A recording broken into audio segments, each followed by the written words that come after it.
Napaibig kami ng lechon na free range chicken natin dito sa farm. Ang laki.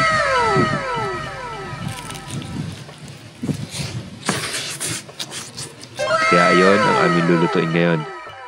Ganito dito sa bukid, mapadaan ka sa inuman, aalokin ka at dapat tatagay ka. Kaya bilang pasasalamat, binigyan naman namin ng pulutan ang ating kapitbahay. Anyways, kain na.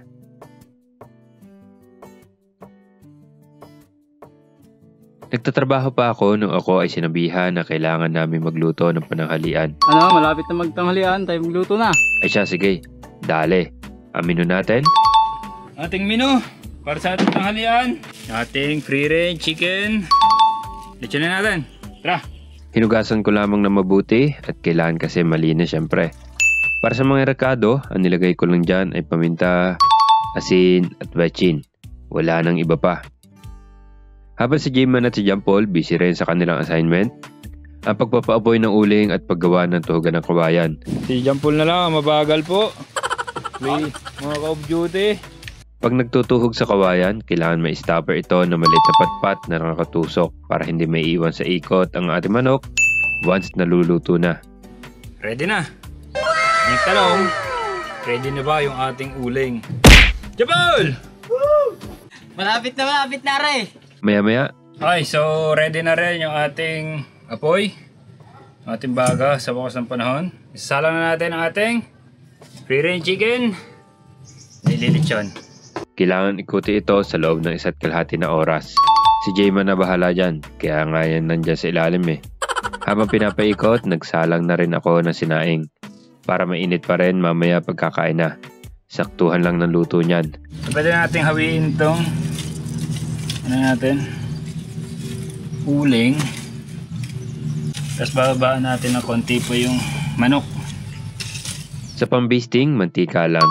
Para lumutong ang balat ng lechon, hindi dapat pahid ng pahid mula umpisa.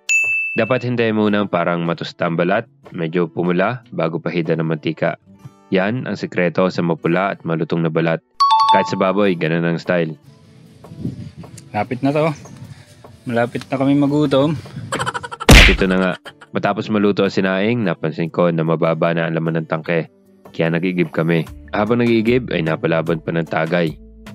Ay kami kaya tatanggi dyan. Aray ko!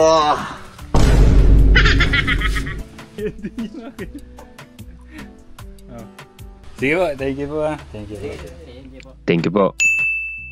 Pagbalik ko, paluto na ang ating lechon. Ganda na nga yung churro. Yun! Kaya sausawa naman ang gagawin natin. Sibuyas, kalamansi, sili at toyo lang yan. Goods na. Sa wakas, naluto na. Tamayin natin.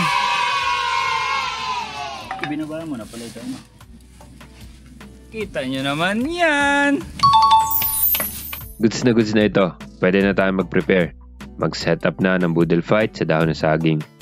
Habang naglalatag nga ng kanin si John Paul, nagtatatad na ako. Napaibig na ako mag-first bite. Okay, first bite tayo. Ang laki.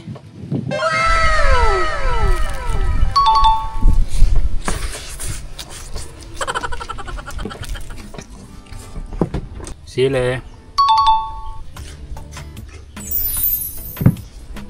Tama-tama din ang luto ng matadtad at makita ang loob.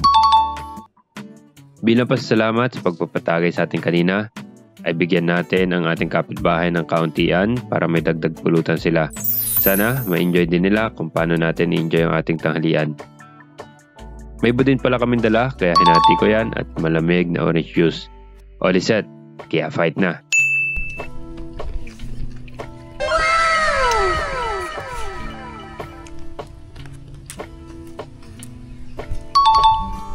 Bowl subi, bowl. Ulit. Sarap mga lang. Nom, nom, nom, nom, nom.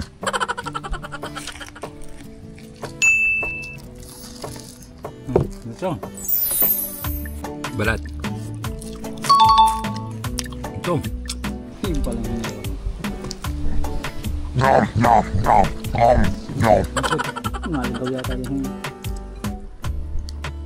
Nom, nom, nom, nom, nom. Yun lang, peace.